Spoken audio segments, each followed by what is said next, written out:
Welcome to Sacrilegious Discourse. For this is what the Sovereign Lord says. Why do you need prophets to tell people who you are and what you want? If you can justify everything that the God of the Bible has done, then you can justify any of your behavior. A lot of this mentality is trickling into what is now mainstream right-wing Christianity. I am capable of empathy greater than this God of the Bible. This is a Bible that they tell kids. This is the good Lord. This is the good book.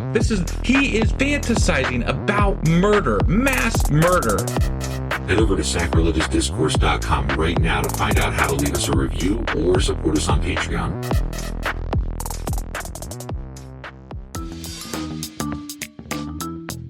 Hey there, sinners and saints. It's your favorite Bible-bashing duo from Sacrilegious Discourse, and we need your help. That's right, folks. We're raising funds for some heavenly equipment and a studio that doesn't sound like it's in the depths of hell. Our current setup, let's just say it's more apocalypse than audiophile. So if you want to hear us dissect the Bible without the background noise of demonic squirrels, chip in a few bucks. We're aiming for $5,000 to upgrade our audio and build a studio worthy of blasphemous banter. Donate today and help us spread the good word of atheism. You can find a link right on our homepage, sacrilegiousdiscourse.com. Every dollar counts. Even if it's from your collection plate. Husband! Wife! Do you know where the hell we are and how the hell we got here? Well, we are running a little bit late. A lot late. Mm-hmm. So our podcast was supposed to release, technically it's Saturday now. It's Saturday. So it was supposed to release yesterday, sort of. Yeah. And we apologize. Yes. But we are getting this out. This will be, we just got done with Ezekiel chapter 34. Mm-hmm. Well, we should say the reason that we are late is because the presidential debate was Thursday night, and rather than record, we spent time watching that. Spoiler shit show. alert, Trump is still an asshole. Yeah. So there's that. And Biden is still old. Yeah, that too. And anyway, so last time we read Ezekiel chapter 34. Sure as fuck did. And in that chapter, God is telling his shepherds to kind of fuck off. Sure. He's like, dudes, you suck, and you're telling the wrong message to these people, and I'm taking over, and y'all are fucked. I'm going to starve you and then probably kill you. And let the animals eat you, and I'm holding you responsible for all that these fuckers did wrong because you led them to it. Right. And you know, there's punishment and then there's punishment. Mm-hmm. And this is like the torture before the death type thing, which God seems to like to do. The gleeful masochism. It seems a bit much. Yeah. You know, I don't approve of his ways of managing his people. I'm wife, and I don't approve this message. No. Yeah, it's not good. So, anyway, that was the gist of Ezekiel chapter 34. Yes. Which means that today we're getting into Ezekiel chapter 35. All right. And before we get into this, I do have one little side note that I want to mention because I can't let this pass without saying something about it. Okay. And that is that the asshole known as Ryan, what the hell is his name? Ryan Seacrest? No, he's the superintendent down in Oklahoma in Oklahoma City schools or whatever, or Oklahoma schools. Fuck that dude. Yeah.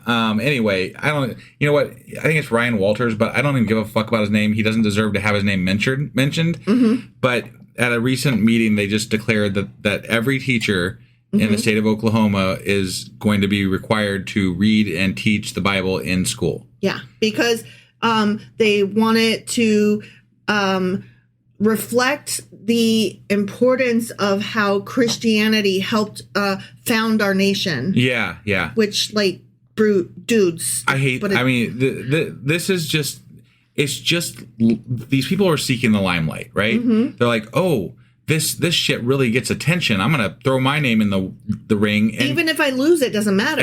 Even if I lose, it doesn't matter because they're like, the Christians will love this. You know, the right-wing Christians, the crazed Christians, the MAGA Christians that are all for making our fucking country a theocracy. Yeah. You know, they feed on this and they're like, ooh, what can I do to up the ante here? Right. And it just pisses me off. And this is going to go nowhere. It's not even a fucking law. It does go somewhere because it normalizes you're right. this situation so that by the 10th time it happens, we no longer give a shit because we're like, numb. been there, done that. Yeah. And then one squeaks through and we're like, wait, what?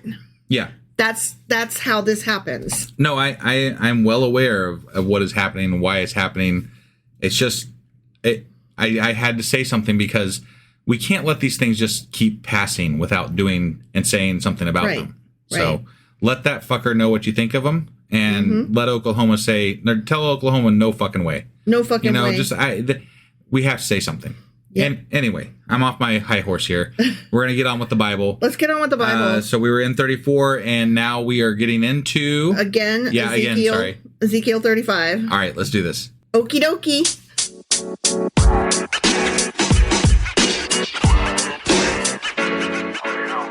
All right, we are hopping into Ezekiel chapter 35, or as I like to call it, Ezekiel. You took over my changing it to Ezekiel. Sure as fuck did. Yeah. Yep. What the hell's up with that? Because I didn't appreciate it, so I took it away from you. This is my game. We play by my rules. Oh, okay. And you're always wrong. Okay, yeah. There is that. All right. The word of the Lord came to me. Ezekiel, yeah. Mm-hmm. Son of man. You mere human. You fucking worm. Set your face against Mount Seir. Prophesy against it and say, this is what the sovereign Lord says. Mount Seir. Mm-hmm. Okay. I'm against you, Mount Seir. Okay. And I'll stretch out my hand against you and make you a desolate waste. Okay, I'm going to interrupt him for a second, and I'm going to come over here to talk about Mount Seir for a minute. I was about to ask because I have no idea what the fuck we're talking about here. I don't know exactly where it is. I was going to maybe cover that more in like a Q&A kind of thing. Yeah. But there was a note that said Ezekiel's oracle against Edom, so I guess it's Edom. Yep. Is a brief condemnation of Israel's neighbor for taking advantage of Israel's broken condition. Okay. The motivation for locating a second, or not for locating, the motivation for doing this more vehement condemnation than the one he already did. Right. It's like really weirdly placed. Sure. Say the people. Well, and like when he condemned them before, we were talking about the Edomites and Edom. We were talking specifically. We didn't say Mount Seir, right? So that's a weird way to reference it. Yeah, and I'm not really sure why we did that, but okay. Yeah, it's very weird. I mean, sometimes they do reference things geographically, which okay. I mean, I can be down with that, I guess. Right. But why do we have the different ways of referencing it in the same book? Yeah. It does that specifically doesn't make a whole lot of sense. It really doesn't, because a lot of times you can tell the authorship of particular sections by how the terms they use and whatever, how they refer to something. Like if they say, like 50 years or a lifetime. Right. Like that will Which doesn't lend to the idea that Ezekiel wrote this entire book. Right. Right. I mean, and we don't specifically know. I think you dug into this a little bit before we started this, but most people say that, generally, probably Ezekiel wrote this sort of, but other people might have also done stuff. There was a lot of editing and redacting later. Yeah. So he may have written the original bits. But it's been chopped to bits. Oh, yeah. Oh, yeah. And I mean, you can tell, I think, by the way this is phrased right here. No, I agree. All right. So God is continuing to speak according to Ezekiel, who goes on to say, I, God, will turn your towns into ruins, and you'll be desolate. Then you'll know that I'm the Lord. Oh, yeah. That destruction shit always tells me that somebody's the Lord. Never not be afraid. Yep. Never not be afraid. Because you harbored an ancient hostility, like the one we discussed several chapters ago. Yeah. And delivered the Israelites over to the sword at the time of their calamity, the time their punishment reached its climax. Hold on just a fucking second. The Edomites delivered the Israelites over to their calamity, right? That's what they just said. Over to the sword. Right, to the sword. At the time of their calamity. At the time of their calamity, okay. Mm-hmm. But this is God's sword. This is the sword of the Lord. This is God bringing this destruction on Israel for their own misconduct, right? Yes. So why does he give a fuck if somebody's helping the sword of the Lord? I don't know. This is the thing he is doing. This is the action he has deemed necessary. Mm-hmm. So why is it specifically because he didn't reach out to the Edomites and say, "Hey, I need your help"? Right. Is that what this is about? I don't know, because he didn't talk about the Canaanites like this. Right. Well, I mean, he doesn't. I mean, Babylon doesn't even worship, Yahweh as a god, right? Yeah. So I don't think anybody in Babylon claims that they heard from God and that's why they're doing this. Right. I've certainly not heard that in the Bible, and I wouldn't believe it even if they said it. But that's not what's happening here. He's claiming that he made these people do this thing. And then got mad at them for doing it. Right, but only because this wasn't specifically the people that he was using as his sword, right? It's just this random other group of people that merely maybe capitulated a little bit to this massive force that was coming at them to help them destroy the Israelites so that maybe they didn't get destroyed quite as much. Right. Right?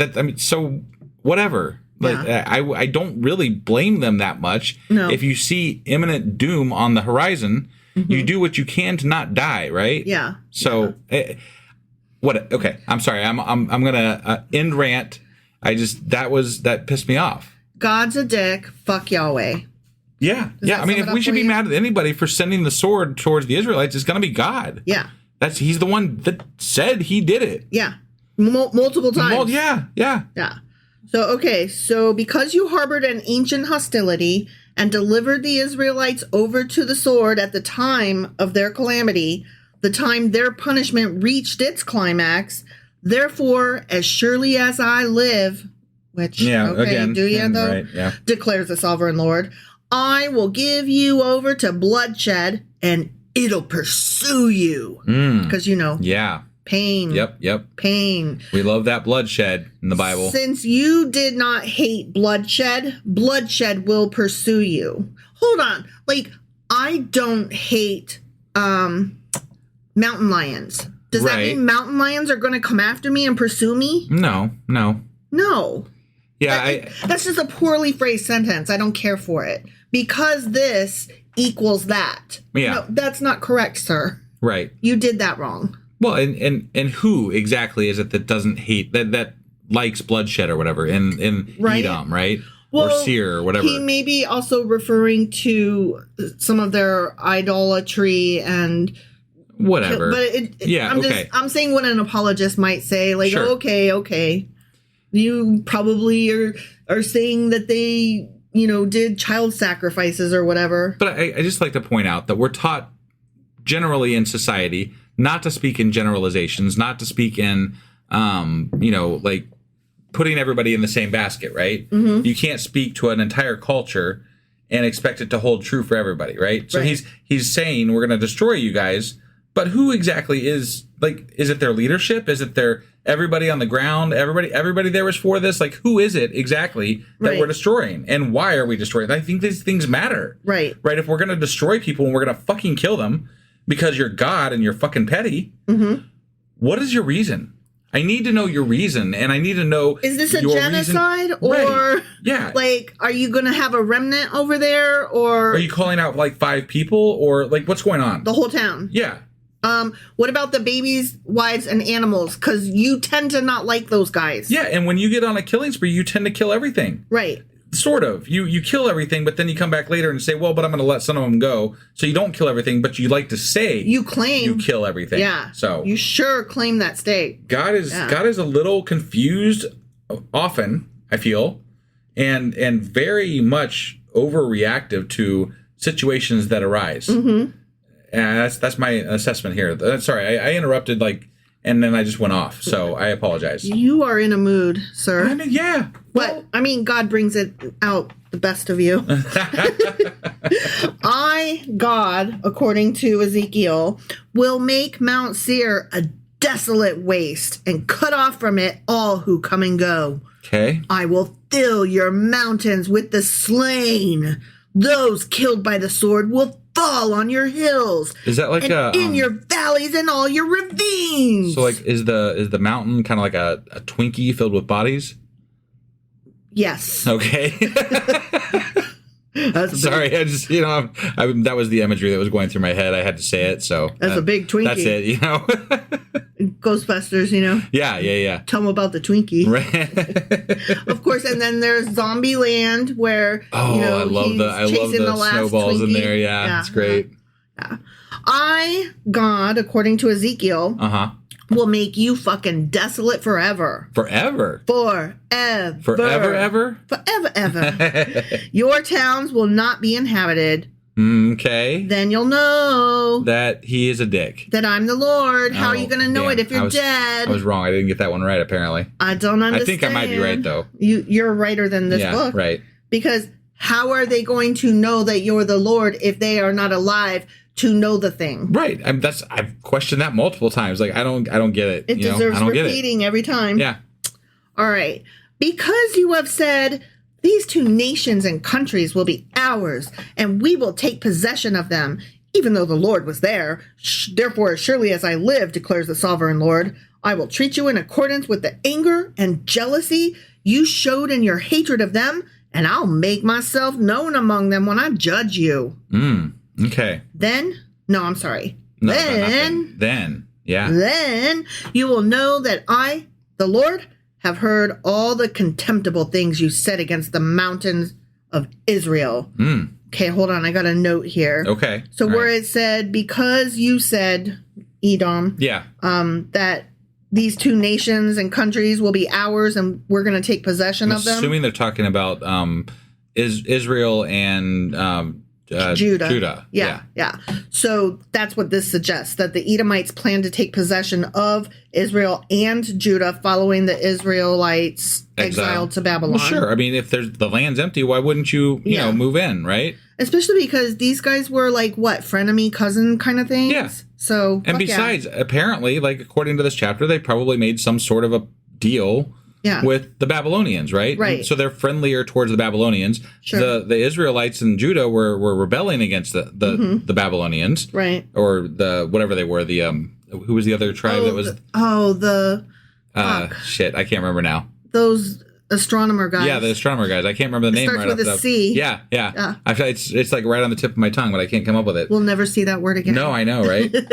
But so they made them a pact, and then why wouldn't you move in, right? I don't understand the problem here. They avoided getting slaughtered by Babylon. Right. And they're reaping the benefits. That's all. This is like two best friends, right?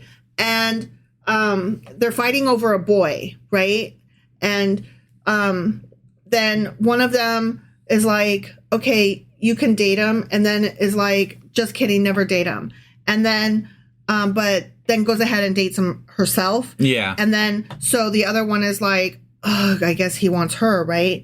And even though he was going to be with me because she said, but then she, took it back. And so they're together now. And so she goes and dates the other girl's brother. And then the girl is like, how dare, never, I'll kill you forever, and blood on mountains and stuff. Like, right, that's what this feels like, though, right? Like, yeah. Three-way fucking high school drama. Oh, yeah. No, if there's anything that is true, it's that God is very petty. Yeah. And I don't begrudge the Edomites for seeing the wind that's blowing, right, and making a decision to try to not die, right? The Israelites, the Judah, they died in mass and also got exiled from their land. Mm-hmm. And God claims that he was the one that did this, but apparently Edom decided that it was better to talk to Babylon, so less of them died. Right. It sounds like they made a good deal there, right, to me. Yeah, but who am I to judge, I guess their God was better, huh? I don't know. Well, I mean, God says he's going to destroy the Edomites, so whatever. I don't know if that's actually true or not. Yeah, but I don't either. That's a Q&A type of thing. I have no idea. I kind of feel like all the people that lived out in that area are just like one kind of sort of the same people. Right. With probably even worshipped similarly at a individual level. Right. They might have had different types of priests in those areas, but like they all kind of had... The altar in each town was painted a different color or whatever. Sure. Yeah. And so I don't feel like they really... They felt like that was probably... They were entitled to that area just as much as the Israelites, maybe. Yeah. So I don't know. Whatever. I don't know. The whole thing is stupid. Yeah. You said, continued God, according to Ezekiel, they have been laid waste and have been given over to us to devour. You boasted against me and spoke against me without restraint, and I heard it. That's what he's really mad about. Well, right, because he doesn't like it when that happens. Yeah. And you talking shit over there. I'm going to kill you hard. Yep. This is what the sovereign Lord says. Okay. While the whole earth rejoices, I'll make you desolate. While the whole earth rejoices, huh? Just that one section of earth, but yes, the whole earth. You ever been privy to the whole earth rejoicing? No, because I'm aware that it's a globe, not a, flat disc. right, yeah. Yeah, so no. Turtles all the way down. I'm just imagining, the American Native Indians. Native Americans. Sorry, my bad. Were, just all of a sudden broke out in joy and jubilation because... Right? The because Edomite reasons. side. Yeah, I'm yay! Entirely different continent, have no idea what's happening, but just joy fell upon them. Yeah. Whoa, did you feel that happy wave last night? I did. What do you think that was about? I don't know, probably some fucking berries or shit. Whatever. Right. Because you rejoiced when the inheritance of Israel became desolate, that's how I'm going to treat you. Okay. You will be desolate. You know, desolation, you're going to have it because desolate means desolation. And I'm going to give you desolation for how desolate you were desolating them. Yeah. I feel like somebody, the New Testament must have come about because somebody was reading through this Old Testament and being like, Jesus Christ. Yeah. This fucker is like an asshole. Yeah. We need to change the messaging here. Yeah. We can't They probably even said Jesus Christ. They're like, hey, we should use that. Right? and then they were like, you know what? We can't even use the same God. We've got to paint a whole new picture. Oh, yeah. So they were like, yeah, we got to humanize him a little bit. And so that's why there's that whole Trinity thing. Yeah. Because I don't know why the Holy Ghost. I don't know why there had to be three. It could have been a duality. That's only Catholicism, really. They were mainly Catholic. That's not true. Well, but that's what most people associate it with. That's what they associate it with. But Southern Baptists, they're all into the Trinity. Okay. My parents are Southern Baptist, and they will tell you about the Holy Trinity. Really? It's I've not just Catholics. Never heard that before. No. Huh. Okay. They all are about it. Interesting. Yeah. So, because actually, I was going to church with them a little bit, and somebody was trying to explain it to me, and they used the ice cube principle, which is that water can be in multiple forms at once, but it's all the same, ice versus water versus vapor. Yeah, I heard you tried to tell me that one time. Yeah, because you were what is Trinity? What does that even mean? And I'm like, it's a character in the Matrix. Trinity. She's a badass motherfucker. Right. All right, so anyway, desolation, blah, blah, blah. They're all happy over there because you're stupid. Because you rejoiced when the inheritance of Israel became desolate, that's how I'm going to treat you. You'll be fucking desolate, Mount Seir, you and all of Edom. Then they will know that I'm the Lord. Yeah. The end. Oh, okay. You were absolutely right. I did a quick search while we were finishing up there, and it is obviously Catholic, but Protestant. A lot of mainline Protestant denominations ascribe which is to that. basically every Christian that isn't Catholic is Protestant. Right. So, and then evangelical churches, including Baptist and Pentecostal. I've heard it called Pentecostal?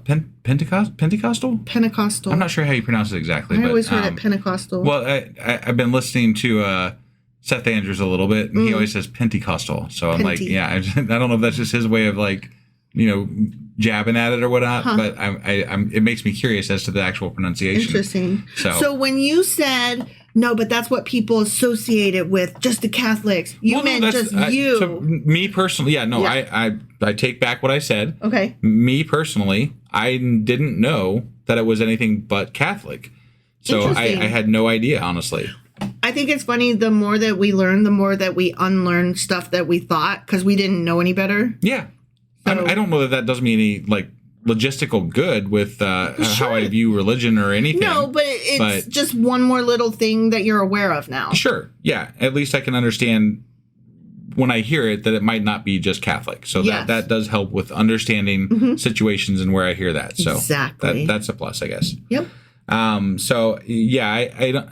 I almost get sick of saying how much God is an asshole and a dick, right? Because it's repetitive. Yeah, but like every chapter recently feels like we've been talking about desolation, death, and retribution and jealousy that God has towards people not listening to him and stuff. Tribalism and yeah. And I'm just it's really, really childish. Like the whole scenario that is set up with regard to how God treats these people is just a childish reaction to not really. There's nothing that rises to the level of the retribution that he enacts on them. You know what it makes me realize, though, is given that this whole God thing was written by people, it really gives you insight into how petty the people were. Yeah. No, they were like, I'm going to kill you back so hard. It would be really interesting to read the Bible from the perspective of a historical document as to how people reacted to things back then and leaving the God aspect out of it. I think that would actually make for an interesting... It would. So the people back then in this area of the world were super petty. They fought over land. They were very tribal. They were very, and they fought... And retribution was a big deal and protecting their family name. And they would kill the fuck out of you. And yeah, if we could take a step back from God and admit that these ideas are not God ideas, right? Right. And just say that they're human ideas, it would shine a whole new light, not a new light, but it would shine a different perspective on viewing this whole idea that is Christianity and Judaism and the history of it and how people were reacting to essentially politics and war back then. And it was with a lot of anger, and it was with a lot of, they wanted revenge. They wanted revenge. Always. And that was the biggest thing that I can take from all this is that they all want to kill each other real bad. Except for like the people that are in trade, like the cities that built themselves up. They were like, dudes, we just want to live in peace. Yeah, could you guys just stop this shit? It's fucking boring. Yeah, like I'm just trying to like dance with my Asherah pole and buy some, I don't know, fucking wheat and sell some goddamn corn. I feel like it's a very, good comparison to what we're dealing with today, right? Most of us, as far as, the left wing and the liberals are just like, we're just trying to do our thing, guys. Could you just like step off with the religion shit? Right. We don't need all this crap.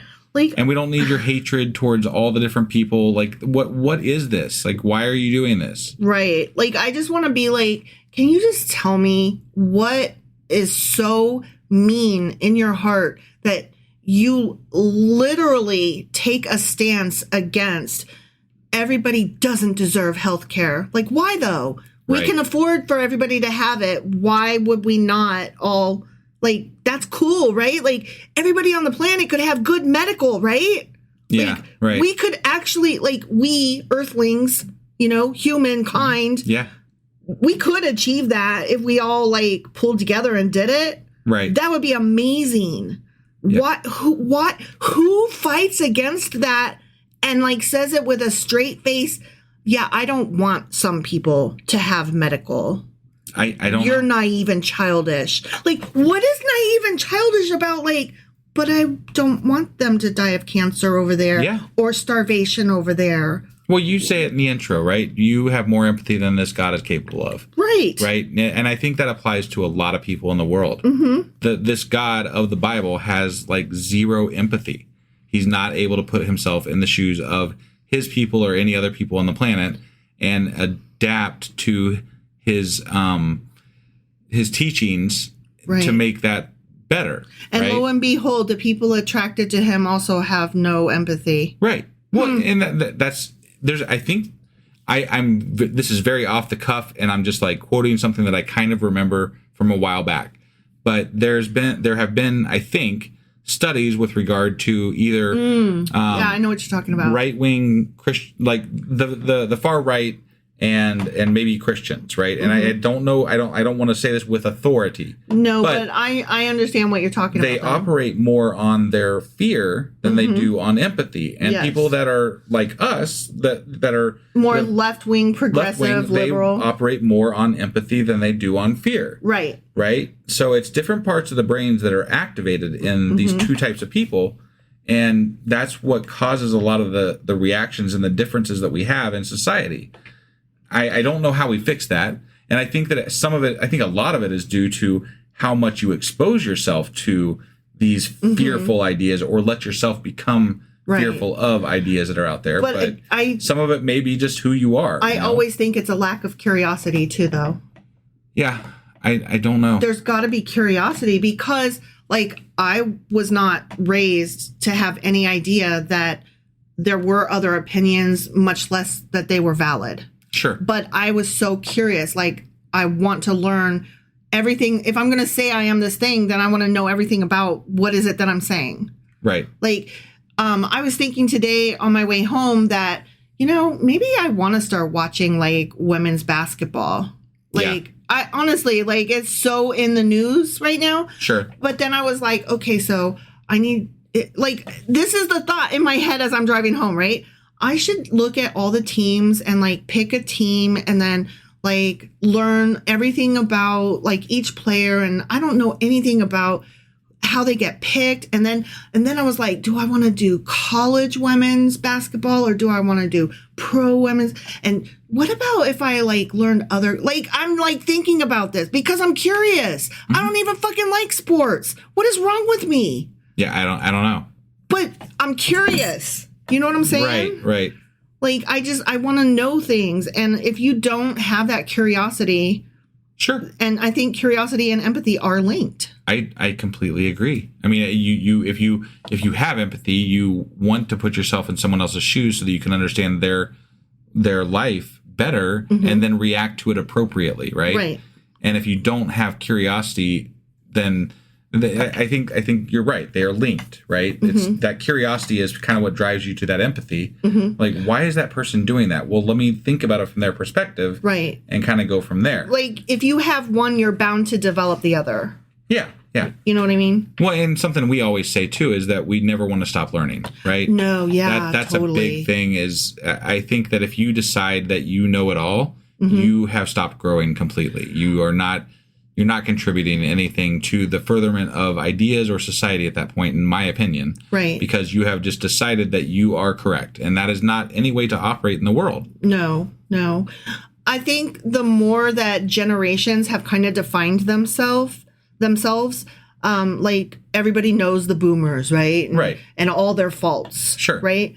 Like, we see what they are, and there are some of us, me among them, who are like, please never let me be like that. Never let me stop.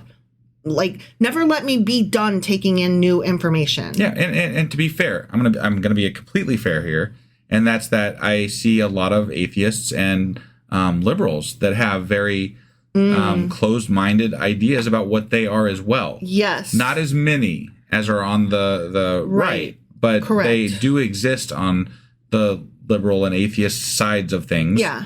And it's more often than not men, because I think misogyny is just so ingrained in our culture that it transcends. It really does. It really does. Yeah. I mean, that's why, that's why a lot of things. I don't. That's why a lot of things. We could go on all night about misogyny, I don't really want to go down that rabbit hole right now. Yeah, but because then we could also talk about how, like, Hollywood and art are liberal, and, like, they get kicked around for being like, oh, those liberals, and it's like, yeah, but that's because people who have empathy are more in tune with the arts. And people in the arts are more in tune with empathy. You have to have empathy to be creative. Now, I do believe, I think, based on my knowledge of a lot of people in my life and just observations in general, right? I think that maybe as you get older, you start thinking you know more than everybody else. Well, yeah. Like, you have all that experience behind you. Right. So ideas do start solidifying in your brain more so than they did at an earlier age. I think that one of the things that if you want to keep progressing and keep learning, that's very important to hold on to as you get older is that just know that you're stupid. Know that you don't know everything. And be okay with that. And be okay with it. Like, I don't care who you are. There's something you know nothing about. There's something that you think you know something about, but you don't actually know it. Right. You know, those things apply to every single person on this planet. I don't care how smart you are. You have something that you're failing at. Well, I think with empathy comes humbleness. Yeah. The ability to be humble. I mean, God, like this, it so gets into like psychology and, philosophy. Yeah, definitely. Ugh, we're so far off topic. We really are. So I think you ready to wrap this up for tonight? I am. All right. Yes. So that was Ezekiel chapter 35. Sure as fuck was. Before we hop out of here, I do want to say that we are still going to be behind going into this weekend. So the episode for our Q&A is going to be coming out probably late on, today, Saturday. And then you did not let me sing the jingle for it, and I'm very upset. Oh, I'm so sorry. Yeah, our next episode our next episode is Q&A Saturday. That is right. Because there are people who look forward to my jingles. And then there are. Yeah. And then on Sunday at some point, once we get done getting caught up, we've been way behind on getting a Patreon. That's right. Also. Yes. And then I'll get the weekly wrap up out, and then we'll be back on schedule. Hopefully, I think every one of our fans must know at this point that weekends are like our catch point. We always fall apart on the weekends. Yeah. And we can't keep up with everything we intend to do. But we always come back. We do. Yep. Yes. Fall down. What is it? Fall down 99 times, get up 100. That's right. And that's what we do. Yeah. And I'll also probably be putting out a Substack this weekend too. So for those of you who haven't subscribed to our newsletter, you can hop over to our website. And I did confirm, if you scroll all the way to the bottom of the main page, there is a subscribe button that will take you to our Substack subscription page. Cool. I definitely recommend that. It does take you to a page where it does ask for money, but we don't require that. Everything that we put out on Substack will be free. We definitely appreciate any support anybody's able to give us, but anything on Substack will be free except for, I think you have to pay if you want to chat or something like that, or respond like in comments or something like that. But you can always read everything we put out there. Yeah. So hope to see you guys there. Discord lives on Tuesdays at 10. Right. So join us in all the places, and we'll see you guys tomorrow for our Q&A. Yeah. Bye. Bye.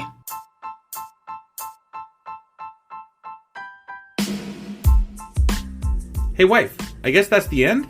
But husband, that's just sad. It doesn't have to be. We are on lots of social media platforms like Twitter. Our handle there is sacrilegious_D. For D's nuts. Oh my God. Stop doing that. Anyway, we're also on Facebook, Instagram, and Pinterest. There's a link to all of our social media sites at our website. Ooh, we have a website? Yeah, it's sacrilegiousdiscourse.com, where you can also find a link to our merch shop. We have a merch shop? Yep. We have podcast-themed clothing, mugs, notebooks, and more, as well as an atheist and science-themed products. Wow, our fans should really go check that out right now. Definitely. They can get in touch with us by sending an email to sacrilegiousdiscourse@gmail.com. But before they do that, we could really use some help. Oh yeah? With what? Well, it's not free running the podcast, and we need some financial support in order to get better equipment, which will free up time so we can concentrate on our podcast and our fans. Okay, so what should they do? Head over to patreon.com/sacrilegiousdiscourse and sign up as a contributor on our podcast. Supporters there receive additional bi-weekly episodes that we record just for our Patreon members for as little as $2 a month. Also, we'd really appreciate it if you would like and subscribe on whatever platform you're using. And Apple Podcast reviews help us out tremendously. Like and subscribe. Leave an Apple review. Join us on Twitter. Support us on Patreon. That's a lot of instructions. Don't forget to say thanks. Thanks. Okay, bye.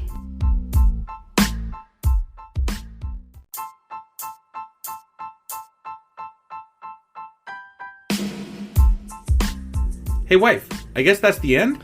But husband, that's just sad. It doesn't have to be. We are on lots of social media platforms like Twitter. Our handle there is sacrilegious_D. For D's nuts. Oh my God. Stop doing that. Anyway, we're also on Facebook, Instagram, and Pinterest. There's a link to all of our social media sites at our website. Ooh, we have a website? Yeah, it's sacrilegiousdiscourse.com, where you can also find a link to our merch shop. We have a merch shop? Yep. We have podcast-themed clothing, mugs, notebooks, and more, as well as an atheist and science-themed products. Wow, our fans should really go check that out right now. Definitely. They can get in touch with us by sending an email to sacrilegiousdiscourse@gmail.com. But before they do that, we could really use some help. Oh yeah? With what? Well, it's not free running the podcast, and we need some financial support in order to get better equipment, which will free up time so we can concentrate on our podcast and our fans. Okay, so what should they do? Head over to patreon.com/sacrilegiousdiscourse and sign up as a contributor on our podcast. Supporters there receive additional bi-weekly episodes that we record just for our Patreon members for as little as $2 a month. Also, we'd really appreciate it if you would like and subscribe on whatever platform you're using. And Apple Podcast reviews help us out tremendously. Like and subscribe. Leave an Apple review. Join us on Twitter. Support us on Patreon. That's a lot of instructions. Don't forget to say thanks. Thanks. Okay, bye.